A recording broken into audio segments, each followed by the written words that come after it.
Olá! É muito bom ter você aqui. Este é mais um capítulo do livro Mensagens Escolhidas Volume 1, escrito por Ellen Goldwhite. Para você ter acesso ao conteúdo completo deste livro e outras obras desta extraordinária escritora é só acessar as playlists do nosso canal. Diariamente nós publicamos aqui um novo capítulo de uma obra de Ellen White. Para receber a notificação de quando postarmos os próximos capítulos, não se esqueça de inscrever-se neste canal e ativar a notificação do sininho. Se estiver gostando, deixe seu like e compartilhe este conteúdo em seus grupos de WhatsApp. Boa audição. Gratidão. Mensagens Escolhidas, Volume 1, Capítulo 5. Explicação de antigas declarações. Resposta a um desafio. Minha atenção foi recentemente chamada para um folheto de 16 páginas publicado por C. de Marion, Iowa, intitulado Comparison of the Early Writing of Mrs. White with Later Publications. Declara o autor que partes de minhas primeiras visões, como primeiro publicadas, foram suprimidas na obra recentemente publicada sob o título de Primeiros Escritos da Sra. E. G. White, e conjectura como razão disso que essas passagens ensinem doutrinas agora repudiadas por nós como um povo.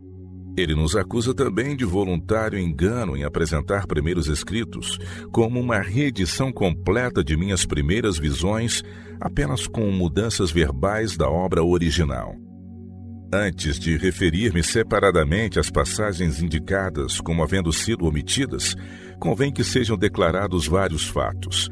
Ao serem publicadas a princípio minhas primeiras visões em forma de folheto, aqui se faz referência ao panfleto de 24, intitulado A Word to the Little Flock, publicado por Tiago White em 1847, contendo 3 visões de Ellen G. White, os compiladores. A edição foi pequena e vendeu-se dentro de pouco. Esta foi seguida breves anos depois por um livro maior, The Christian Experience and Views of Mrs. E. G. White, editado em 1851 e contendo muita matéria adicional. Em nossas frequentes mudanças de lugar no princípio da história da obra de publicações, e depois quase em incessante viajar ao trabalhar eu do Maine para o Texas, do Michigan para a Califórnia, e atravessei as planícies nada menos de 17 vezes, perdi todos os vestígios das obras primeiramente publicadas.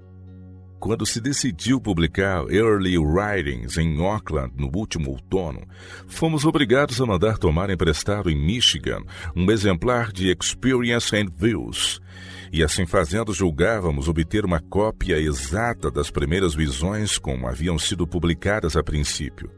Esse exemplar reeditamos como se declara no prefácio de Primeiros Escritos, apenas com mudanças verbais da obra original.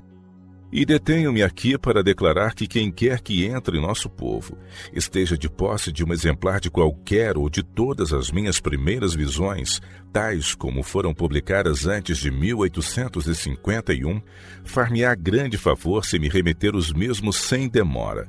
Prometo devolver assim que esteja pronto um exemplar. Ao contrário de desejar reter qualquer coisa que eu tenha publicado, sentiria grande satisfação em dar ao público cada linha de meus escritos já publicados. Testemunhos deturpados por Eli Kurtz. Outro fato há que deve ser declarado aqui. Não sou responsável por tudo quanto tem sido impresso como provindo de mim. Por volta do tempo em que foram publicadas minhas primeiras visões, vários artigos apareceram pretendendo haver sido escritos por mim, e relatarem o que o Senhor me mostrara, mas sancionando doutrinas em que não creio. Esses foram publicados por um jornal editado por um Sr. Kurtz. Não estou certa quanto ao nome do jornal.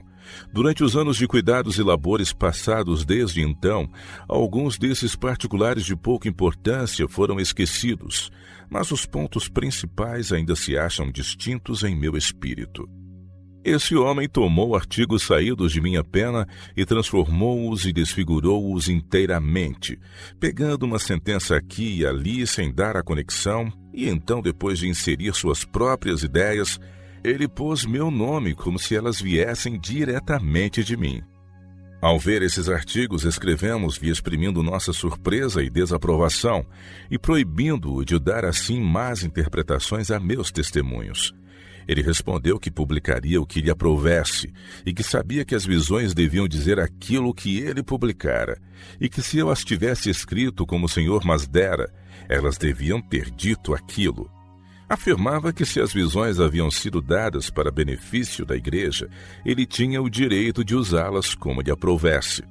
Algumas dessas folhas talvez existam ainda e podem ser apresentadas como procedendo de mim, mas não sou responsável por elas. Os artigos dados em Early Writings passaram sob meus olhos, e como a edição de Experience and Views, publicada em 1851, era a mais antiga que possuíamos, e como não tivéssemos conhecimento de coisa alguma adicional em revistas ou folhetos de data anterior, não sou responsável pelas omissões que dizem existir. A primeira omissão. A primeira citação mencionada por C é do panfleto de 24 páginas, publicado em 1847, intitulado A Word to the Little Flock. Eis as linhas omitidas em Experience and Views. Era tão impossível para eles, os que abandonaram a fé no movimento de 1844, voltarem ao caminho e irem para a cidade, como para todo o mundo ímpio que Deus havia rejeitado. Eles caíram ao longo de todo o caminho, um após outro. Darei o contexto para que se veja claramente toda a força das expressões. Enquanto eu estava orando junto ao altar de família, o poder de Deus me sobreveio como nunca o havia sentido antes. Parecia estar eu cercada de luz e achar-me subindo mais e mais alto da terra. Voltei-me para ver o povo do advento no mundo, mas não o pude achar, quando uma voz me disse: olha novamente, e olha um pouco mais para cima. Com isto olhei mais para o alto e vi um caminho reto e estreito, levantado em um lugar elevado do mundo. O povo do advento estava nesse caminho, a viajar para a cidade que se achava na sua extremidade mais afastada. Tinha uma luz brilhante colocada por trás deles no começo do caminho, a qual um anjo me disse ser o clamor da meia-noite. Essa luz brilhava em toda a extensão do caminho e proporcionava claridade para seus pés, para que assim não tropeçassem. Se conservavam um olhar fixo em Jesus, que se achava precisamente diante deles, guiando-os para a cidade, estavam seguros. Mas logo alguns ficaram cansados e disseram que a cidade estava muito longe e esperavam nela ter entrado antes. Então Jesus os animava levantando o seu glorioso braço direito, e de seu braço saía uma luz que incidia sobre o povo do advento, e eles clamavam: Aleluia! Outros temerariamente negavam a existência da luz atrás deles, e diziam que não fora Deus quem os guiara tão longe. A luz atrás deles desaparecia, deixando-lhes os pés em densas trevas, de modo que tropeçavam e, perdendo de vista o sinal e a Jesus, caíam do caminho para baixo no mundo tenebroso e ímpio. Segue-se então a passagem que se diz estar na obra original, mas que não se encontra em Experience and Views nem em Early Writings. Era tão impossível para eles, os que abandonaram a fé no movimento de 44, voltarem ao caminho e irem para a cidade, como para todo o mundo ímpio que Deus havia rejeitado. Eles caíram ao longo de todo o caminho, um após outro. A porta fechada. Pretende-se que essas expressões provem a doutrina da porta fechada, e que seja esta a razão de serem omitidas em edições posteriores. Em verdade, porém, elas ensinam apenas o que tem sido e ainda é sustentado por nós como um povo, como passarei a mostrar. Por algum tempo depois da decepção de 1844, mantive juntamente com o corpo do advento que a porta da graça estava para sempre fechada para o mundo. Este ponto de vista foi adotado antes de minha primeira visão. Foi a luz a mim concedida por Deus que corrigiu nosso erro e habilitou-nos a ver a verdadeira atitude. Creio ainda na teoria da porta fechada, mas não no sentido em que empregávamos a princípio o termo ou em que ele é empregado por meus oponentes. Houve uma porta fechada nos dias de Noé. Houve naquele tempo uma retirada do Espírito de Deus da raça pecadora que pereceu nas águas do dilúvio. O próprio Deus deu a Noé a mensagem da porta fechada: não contenderá o meu Espírito para sempre com o homem, porque ele também é carne, porém os seus dias serão 120 anos. Gênesis capítulo 6, verso 3. Houve uma porta fechada nos dias de Abraão. A misericórdia cessou de pleitear com os habitantes de Sodoma e todos, com exceção de Ló, com sua esposa e 2 filhas, foram consumidos pelo fogo enviado do céu. Houve uma porta fechada nos dias de Cristo. O Filho de Deus declarou aos incrédulos judeus daquela geração: eis que a vossa casa vai ficar-vos deserta. Mateus 23, 38. Olhando através da corrente do tempo aos últimos dias, o mesmo poder infinito proclamou por meio de João: isto diz o que é santo, o que é verdadeiro, o que tem a chave de Davi, o que abre e ninguém fecha, e fecha e ninguém abre. Apocalipse 3, verso 7. Foi-me mostrado em visão, e ainda o creio, que houve uma porta fechada em 1844. Todos quantos viram a luz das mensagens do primeiro e do segundo anjos e rejeitaram aquela luz, foram deixados em trevas. E os que a aceitaram e receberam o Espírito Santo, que assistiu à proclamação da mensagem do céu, e que posteriormente renunciaram à sua fé e declararam em engano sua experiência, rejeitaram assim o Espírito de Deus, e ele não mais pleiteou com eles. Os que não viram a luz não tinham a culpa de sua rejeição. Era somente a classe que desprezara a luz do céu que o Espírito de Deus não podia alcançar. E esta classe incluía, como declarei, tantos os que recusaram aceitar a mensagem quando ela lhes foi apresentada, como os que, havendo-a recebido, renunciaram posteriormente à sua fé. Esses podiam ter uma aparência de piedade e professar ser seguidores de Cristo. Não tendo, porém, viva ligação com Deus, seriam levados cativos pelos enganos de Satanás.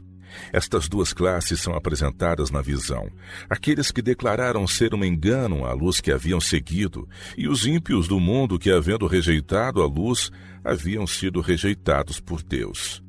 Não é feita nenhuma referência aos que não haviam visto a luz, não sendo, portanto, culpados de sua rejeição. A fim de provar que eu cria e ensinava a doutrina da porta fechada, o Sr. C. faz uma citação da Review de 11 de junho de 1861, assinada por 9 de nossos membros de preeminência. Reza assim a citação: a visão da obra que se nos deparava era então, na maior parte, vaga e indefinida, conservando alguns a ideia adotada pelo corpo de crentes no advento de 1844, com Guilherme Miller à sua direção, de que nossa obra pelo mundo estava terminada, e de que a mensagem limitava-se aos que pertenciam à original fé no advento. Tão firmemente se acreditava nisso, que quase foi recusar a mensagem a um dentre nosso número, tendo o indivíduo que a apresentou dúvidas da possibilidade de sua salvação, devido a não ser ele do movimento de 1844.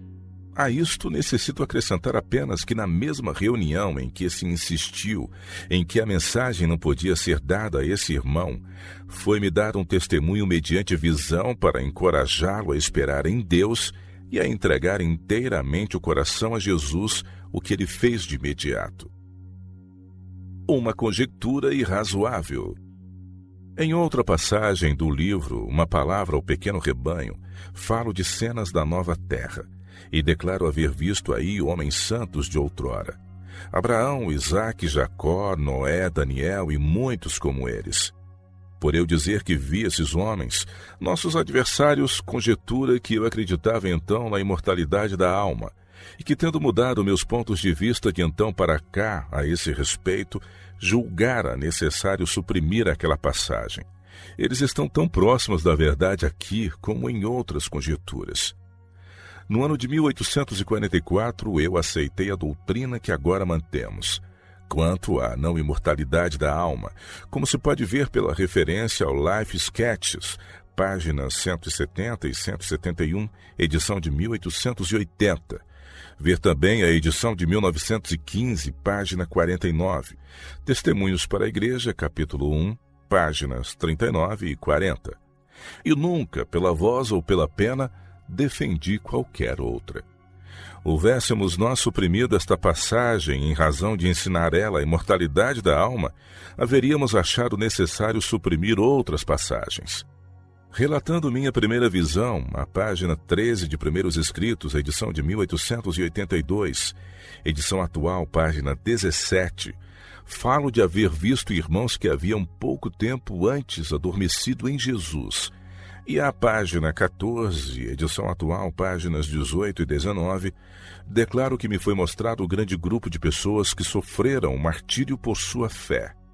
A imortalidade da alma não é mais ensinada na passagem suprimida do que nas duas últimas citadas. O fato, no caso, é que nessas visões eu era levado adiante, ao tempo em que os santos ressurgidos serão reunidos no reino de Deus. Da mesma maneira, o juízo, a segunda vinda de Cristo, o estabelecimento dos santos na nova terra me têm sido apresentados. Supõe acaso alguém que essas cenas já ocorreram? Meus adversários manifestam o espírito pelo qual são atuados, ao assim me acusarem de engano baseados em mera conjetura. Uma citação torcida. Nessa citação acham-se também as palavras: vi duas longas varas de ouro, nas quais pendiam fios de prata, e nos fios achavam-se uvas gloriosas. Meus oponentes ridicularizam aquela pobre e infantil expressão de gloriosas uvas saídas de fios de prata, esses fios ligados a varas de ouro. Que motivo impeliu o escritor do texto acima citado a torcer minhas palavras? Eu não declaro que uvas estavam saindo de fios de prata. O que contemplei é descrito segundo me parecia. Não é de pensar-se que uvas estivessem presas a fios de prata ou varas de ouro, mas que essa era a aparência que davam. Expressões idênticas são dia a dia empregadas por toda a gente na conversação habitual. Quando falamos de frutos de ouro, não se compreende que queiramos dizer que a fruta é feita desse precioso metal, mas simplesmente que tem um aspecto do ouro. A mesma regra aplicada às minhas palavras afasta toda desculpa de mal entendido. O selo de Deus. Outra supressão reza assim: bem louvado seja o Senhor, irmãos e irmãs. Esta é uma reunião extraordinária para os que têm o selo do Deus vivo. Não há nisto nada que não sustentemos ainda. Referências a nossas obras publicadas mostrarão nossa crença de que os vivos justos receberão o selo de Deus antes do fim da graça. Também que eles fruirão honras especiais no reino de Deus. Renunciar ao sábado. A passagem seguinte, dizem, acha-se omitida na visão relatada às páginas 25 a 28, páginas 32 a 35 da edição atual de Primeiros Escritos. E se alguém cresce e guardasse o sábado e recebesse a bênção que o acompanha, e depois o abandonasse e transgredisse o santo mandamento, fecharia a porta da santa cidade a si próprio, tão certo como haver um Deus que governa em cima no céu. Os que viram claramente e plenamente aceitaram a verdade do quarto mandamento e receberam a bênção que acompanha a obediência. Mas depois disso renunciaram à fé e ousaram violar a lei de Deus, encontrarão, caso persistam nesse caminho de desobediência, fechadas para si as portas da cidade de Deus. O tempo quase encerrado. Uma declaração publicada em 1851 em Experience and Views, que encontrada à página 49, página 58 da atual edição de Primeiros Escritos, é citada como provando serem falsos meus testemunhos. Vi que o tempo de Jesus estar no lugar santíssimo estava quase terminando, e esse tempo não pode durar senão muito pouco mais. Segundo me foi apresentado o assunto, o período da ministração de Cristo parecia quase completo. Sou eu acusada de falsidade, porque o tempo tem continuado mais do que meu testemunho parecia indicar? Que diremos então dos testemunhos de Cristo a seus discípulos? Estavam eles enganados? Paulo escreve aos Coríntios: Isto, porém, vos digo, irmãos, que o tempo se abrevia. O que resta é que também os que têm mulheres sejam como se as não tivessem, e os que choram como se não chorassem, e os que folgam como se não folgassem. 1 Coríntios 7, versos 29 e 30. Outra vez em sua epístola aos Romanos diz ele: Vai alta a noite e vem chegando o dia. Deixemos, pois, as obras das trevas e revistamo-nos das armas da luz. Romanos 13, verso 12. E de Pátimos, Cristo nos fala por meio do amado João: Bem-aventurado aquele que lê e os que ouvem as palavras desta profecia e guardam as coisas que nela estão escritas, porque o tempo está próximo. Apocalipse 1, verso 3. O Senhor, o Deus dos santos profetas, enviou o seu anjo para mostrar aos seus servos as coisas que em breve hão de acontecer. Eis que presto venho. Bem-aventurado aquele que guarda as palavras da profecia deste livro. Apocalipse 22, versos 6 e 7. Os anjos de Deus, em suas mensagens aos homens, apresentam o tempo como muito breve. Assim, ele me tem sido sempre apresentado. É verdade que o tempo tem prosseguido mais do que esperávamos nos primeiros tempos desta mensagem. Nosso Salvador não apareceu tão depressa como esperávamos. Falhou, porém, a palavra do Senhor? Nunca. Devemos lembrar que as promessas e ameaças de Deus são igualmente condicionais. Deus confiou a seu povo uma obra a ser realizada na terra. A mensagem do terceiro anjo devia ser proclamada. O espírito dos crentes devia ser dirigido ao santuário celeste, aonde Cristo entrara para fazer expiação por seu povo. A reforma do sábado devia ser levada avante. A brecha na lei de Deus precisava ser reparada. A mensagem precisava ser proclamada com grande voz para que todos os habitantes da terra recebessem a advertência. O povo de Deus precisava purificar sua alma pela obediência da verdade e ser preparado para subsistir irrepreensível diante dele em sua vinda.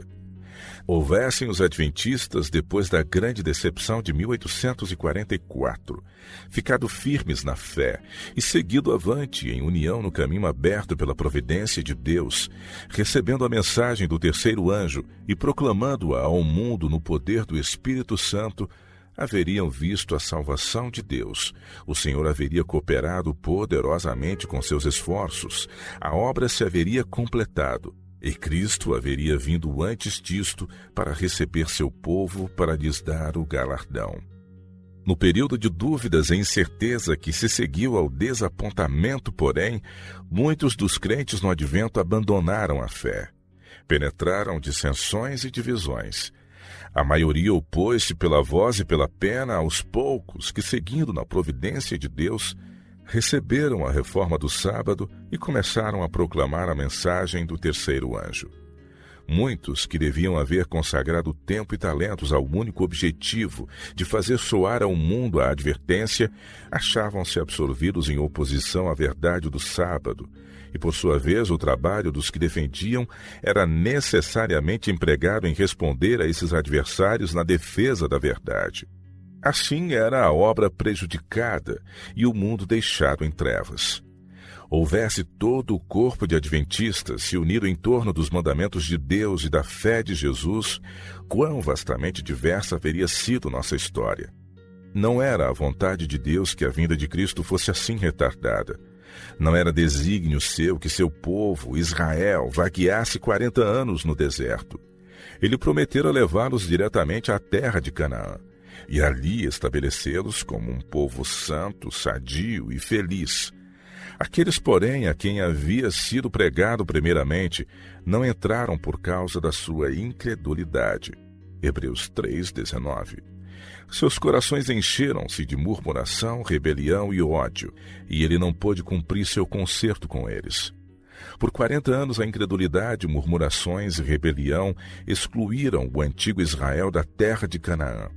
Os mesmos pecados têm retardado a entrada do moderno Israel na Canaã celeste.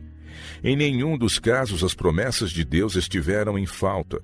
É a incredulidade, o mundanismo, a falta de consagração e a contenda entre o professo povo do Senhor que nos tem conservado neste mundo de pecado e dor por tantos anos.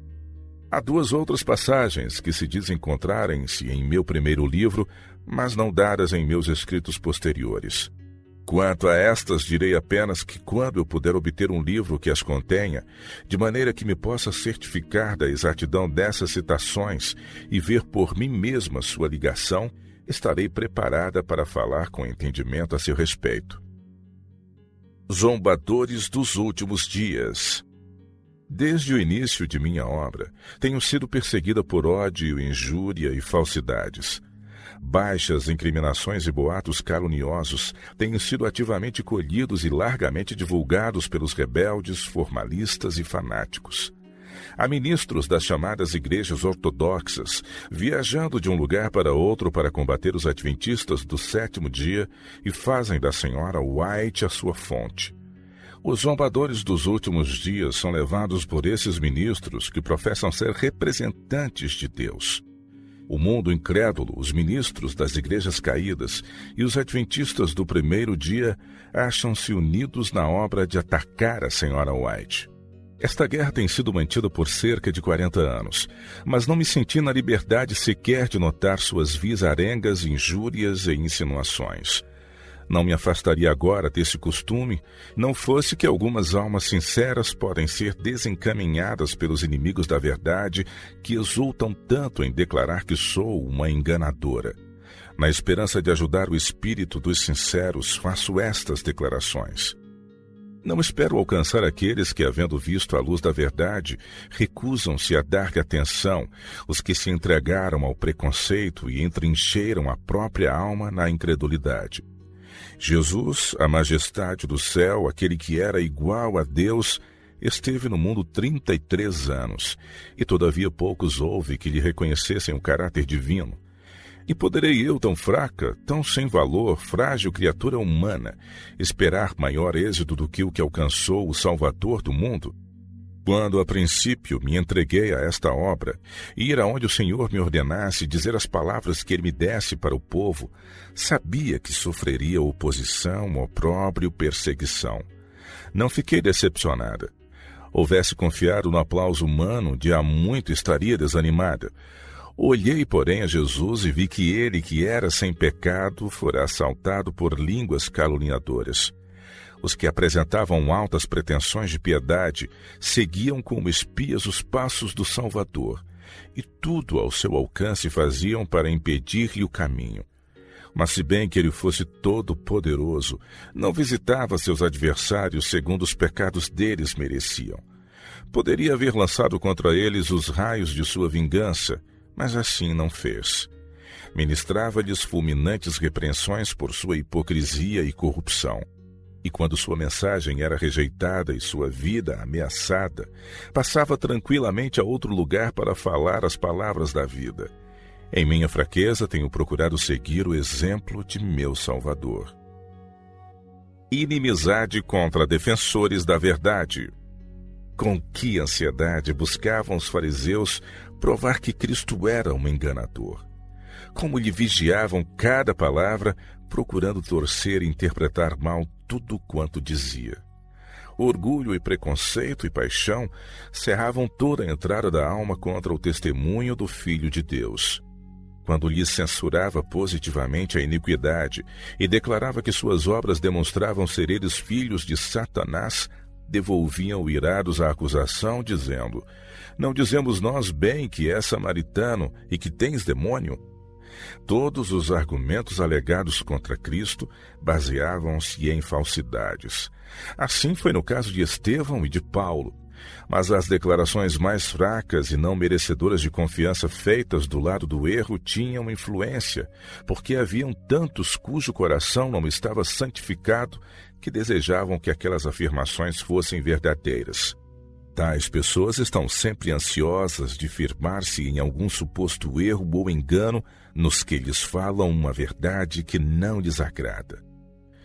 Não nos devia surpreender se más conjecturas são avidamente tomadas como fatos indubitáveis por aqueles que são sôfregos de falsidades. Os adversários de Cristo eram repetidamente confundidos e reduzidos ao silêncio pela sabedoria de suas palavras. Todavia davam ainda ansioso ouvido a todo boato e encontravam algum pretexto para assediá-lo novamente com perguntas contrárias. Estavam decididos a não abandonar seu desígnio. Bem sabiam eles que se Jesus continuasse a sua obra, muitos creriam nele e os escribas e fariseus perderiam seu poder para com o povo. Assim estavam dispostos a descer a qualquer medida baixa e desprezível para efetuar suas más intenções contra ele.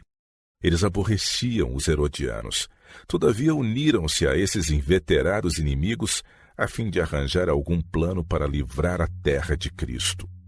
Tal foi o espírito com que o Filho de Deus foi recebido por aqueles a quem viera salvar.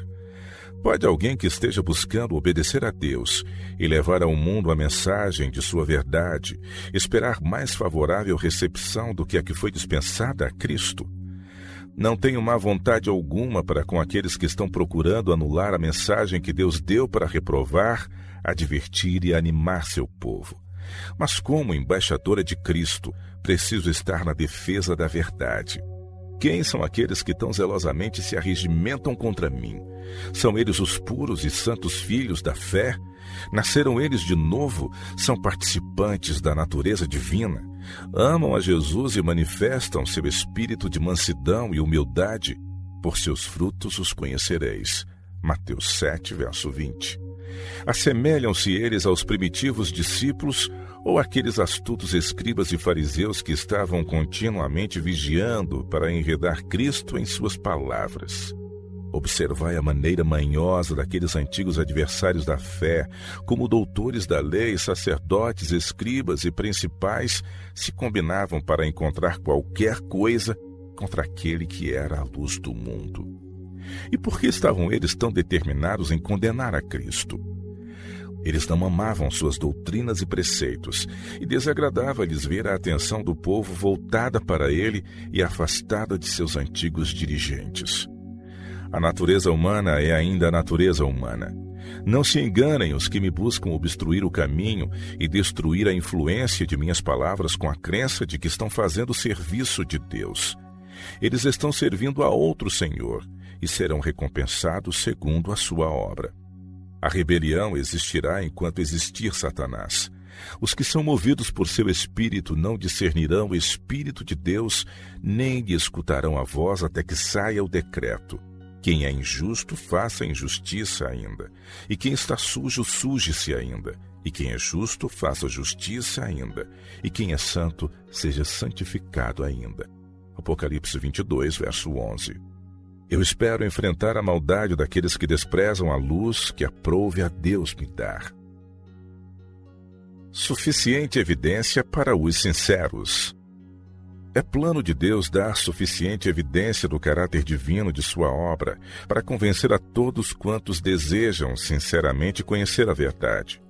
Mas ele nunca remove toda a oportunidade de dúvida. Todos quantos desejam pôr em dúvida e cavilar encontrarão ensejo. Compadeço-me dos que puseram os pés na vereda da dúvida e da incredulidade. De boa vontade os ajudaria se pudesse, mas a experiência do passado pouca esperança me oferece de que eles venham um dia para a luz.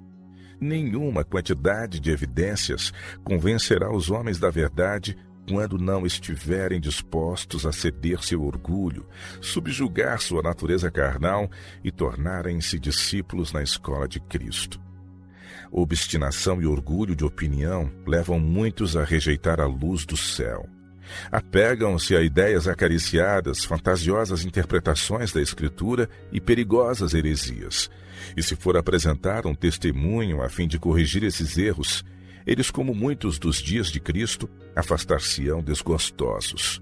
Não importa quão irrepreensível sejam o caráter e a vida dos que falam ao povo as palavras de Deus, isto não lhes traz recomendação. E por quê?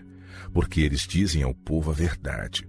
Eis, irmãos, minha culpa. Se, porém, é posto em circulação um falso rumor, se por alguma dedução ou conjetura é lançada sobre o caráter do embaixador de Cristo uma acusação, com que absurda credulidade é recebida! Quantos estão prontos a ampliar e divulgar a calúnia? Tais pessoas revelam dessa maneira seu verdadeiro caráter. Quem é de Deus escuta as palavras de Deus. Por isso vós não as escutais, porque não sois de Deus.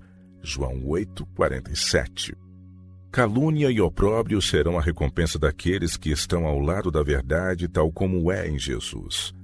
Todos os que piamente querem viver em Cristo Jesus padecerão perseguições. 2 Timóteo 3, verso 12. Os que dão claro testemunho contra o pecado serão com certeza tão aborrecidos como foi o mestre que lhes deu esta obra a fazer em seu nome. Como Cristo, serão chamados inimigos da igreja e da religião.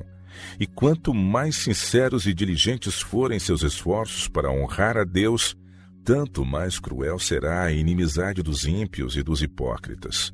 Não nos devemos, porém, desanimar quando assim formos tratados. Prosseguirei com meu trabalho. Talvez sejamos chamados fracos e loucos, entusiastas e mesmo insanos. Podem dizer a nosso respeito, como disseram de Cristo, tem demônio. João 10, verso 20. Mas a obra que o Mestre nos confiou é ainda a nossa obra. Precisamos dirigir o espírito dos homens para Jesus, não buscando louvor ou a honra dos homens, mas entregando-nos àquele que julga retamente. Ele sabe ajudar os que, enquanto lhe seguem os passos, sofrem em limitado grau a desonra por ele suportado. Ele foi tentado em todos os pontos como somos nós, a fim de estar habilitado a socorrer aos que são tentados. Seja qual for a má interpretação dada a meu testemunho pelos que professam justiça, todavia não conhecem a Deus, hei de avançar humildemente com meu trabalho. Falarei as palavras que Deus me dá para dizer em animação, reprovação e advertência. Não resta senão pouco de minha vida na terra. A obra que meu Pai me deu pela sua graça, hei de cumprir com fidelidade, sabendo que todos os meus atos hão de passar sob o escrutínio de Jeová. A questão da porta fechada. Battle Creek, Michigan, 24 de agosto de 1874. Prezado irmão Loughborough, pelo presente testifico no temor de Deus que as acusações de Miles Grant, da senhora Burdick e outros publicadas no Crisis não são verdadeiras.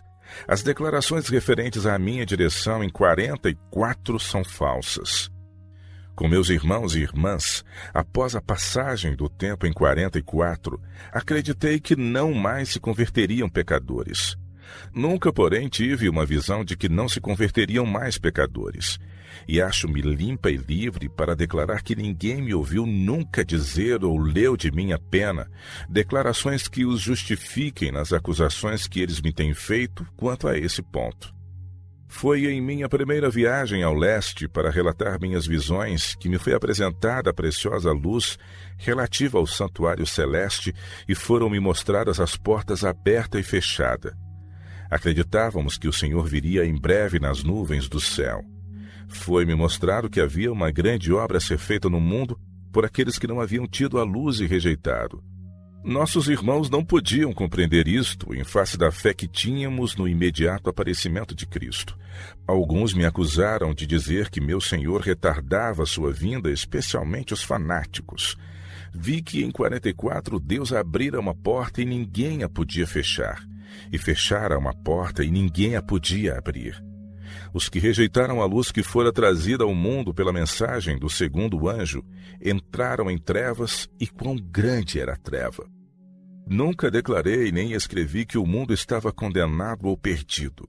Nunca, sob quaisquer circunstâncias, empreguei esta linguagem com ninguém, embora pecador. Tenho tido sempre mensagens de reprovação para aqueles que usavam essas ásperas expressões. Declaração quanto ao dia e hora da vinda de Cristo. Prezada irmã, declarais que alguns pretendem, entre outras coisas, que haja falta de sinceridade na supressão de vossos escritos anteriores. Darão os que essas coisas dizem por obséquio provas de suas declarações? Sei que isto tem sido muitas vezes repetido, mas não provado. Pretendem que em vossos testemunhos originais, volume 1, que eles têm conservado, declarais distintamente que vos foi mostrado o dia e a hora da segunda vinda de Cristo. Seu argumento é que esta vossa declaração não resiste ao teste bíblico, visto que o próprio Cristo afirma que homem algum sabe o dia ou a hora, nem mesmo os anjos de Deus. Em meu primeiro livro encontrareis a única declaração acerca do dia e hora da vinda de Cristo que fiz desde que passou o tempo de 1844. Encontra-se em Primeiros Escritos, páginas 11, 27, 145 e 146, páginas 15, 34 e 285 da edição atual. Referem-se todas ao anúncio que será feito justo antes da segunda vinda de Cristo. Buscando a página 145, página 285 da edição atual, e lendo do começo do capítulo, vereis que as declarações feitas referem-se ao livramento dos santos do tempo de angústia pela voz de Deus. Tende a bondade de obter esse livro, caso o não possuais, e ler as declarações aí. Elas estão tal como foram impressas no primeiro artigo publicado. O firmamento abria-se e fechava-se e estava em comoção. As montanhas oscilavam como a cana ao vento e lançavam rochas escabrosas por todo o redor. O mar fervia como uma panela e atirava de si pedras sobre o solo. E ao dizer Deus o dia e a hora da vinda de Jesus e pronunciar o concerto eterno a seu povo, dizia uma sentença e depois fazia pausa, enquanto as palavras rolavam através da terra.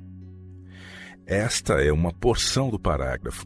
As declarações às páginas 11 e 27, páginas 15 e 34 da edição atual, referem-se ao mesmo tempo. Elas contêm tudo quanto já me foi mostrado quanto ao tempo definido da vinda do Senhor. Não tenho mais leve conhecimento quanto ao tempo anunciado pela voz de Deus. Ouvi a hora proclamada, mas não tinha lembrança alguma daquela hora depois que saí da visão. Cenas de tal emoção, solene interesse, passaram por mim de maneira que linguagem alguma é capaz de descrever. Foi tudo viva realidade para mim, pois logo a seguir a ela apareceu a grande nuvem branca sobre a qual estava sentado o Filho do Homem. Uma antiga visão de jatos de luz. Bem na minha juventude, o Senhor achou por bem abrir perante mim as glórias do céu. Fui na visão levada ao céu e o anjo me disse: olha. Olhei ao mundo mergulhado como estava em densas trevas. Indescritível foi a angústia que me possuiu ao ver essa escuridão. Veio-me novamente a ordem, olha. E olhei novamente de maneira intensa sobre o mundo. E comecei a ver jatos de luz, semelhantes a estrelas que salpicavam toda essa treva. E vi então outra e mais outra luz acrescentada, e assim por toda essa negrura moral aumentavam as luzes quais estrelas. E o anjo disse: estes são aqueles que creem no Senhor Jesus Cristo, e lhes estão obedecendo as palavras. Esses são a luz do mundo, e não fora por essas luzes os juízos de Deus cairiam imediatamente sobre os transgressores da lei de Deus. Vi então esses pequeninos jatos de luz tornando-se mais brilhantes, resplandecendo do leste e do oeste, do norte ao sul, e iluminando o mundo inteiro. Acidentalmente, uma dessas luzes começava a empalidecer, e outras se apagavam, e toda vez que isto acontecia, havia tristeza e pranto no céu. E algumas das luzes tornavam-se cada vez mais brilhantes, e seu brilho irradiava por longe, e muitas luzes mais a elas se acrescentavam. Houve então regozijo no céu. Vi que os raios de luz provinham diretamente de Jesus, para formar aqueles preciosos jatos do mundo.